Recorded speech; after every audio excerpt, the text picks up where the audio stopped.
केजरीवाल जी को तो जो एकेडमी होती है ऑस्कर्स की, वहाँ पे रियली नॉमिनेट करना चाहिए with a straight face. Kejriwal ji, मैं तो करना चाहता हूँ जी, मैं क्या करूँ, वो एलजी साहब ही नहीं हमें करने दे रहे। केजरीवाल जी, जब सारी कंस्ट्रक्शन दिल्ली में बंद थी तो एलजी साहब तो आपका वो जो शीश महल है उसको बनने से रोक नहीं पाए। केजरीवाल जी, आप तो एक किस्म के मैजिशियन हैं। आपने कहा था 2015 और 20 में कि अगर मैंने जमुना जी को साफ नहीं किया तो मैं आपके पास वोट मांगने नहीं आऊंगा।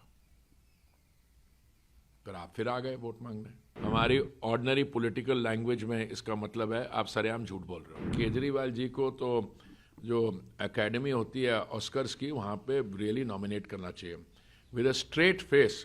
केजरीवाल जी, मैं तो करना चाहता हूँ जी, मैं क्या करूँ, वो एलजी साहब ही नहीं हमें करने दे रहे।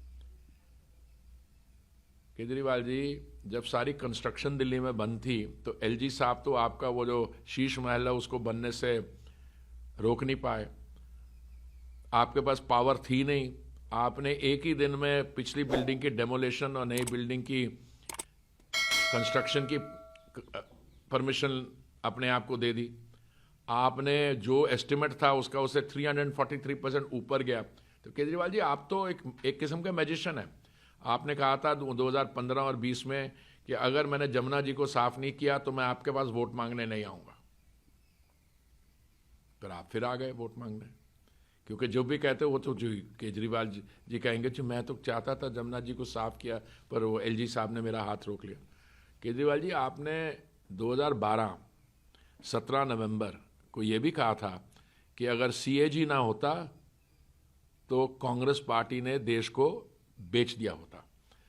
केजरीवाल जी, 2020 से 14 सीएजी रिपोर्ट्स हैं अलग अलग गवर्नेंस सेगमेंट्स पे।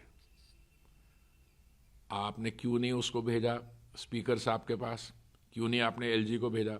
परसों इस पे उच्च न्यायालय में सुनवाई हुई थी, अभी वो हियरिंग चल रही है, पर जो लर्नड जज साहब ने कहा था उसका मैं ऑपरेटिव पार्ट आपको बता दूं, इंग्लिश में था कि this casts serious doubts on your bona fides. ये तो जज साहब होते हैं, वो पोलाइट लैंग्वेज यूज़ करते हैं। हमारी ऑर्डिनरी पॉलिटिकल लैंग्वेज में इसका मतलब है आप सरेआम झूठ बोल रहे हो और आप छुपाना चाह रहे हो इसलिए। और इस पे चर्चा कल जब पूरी हियरिंग हो जाएगी और दिल्ली हाई कोर्ट की जजमेंट आ जाएगी, हम फिर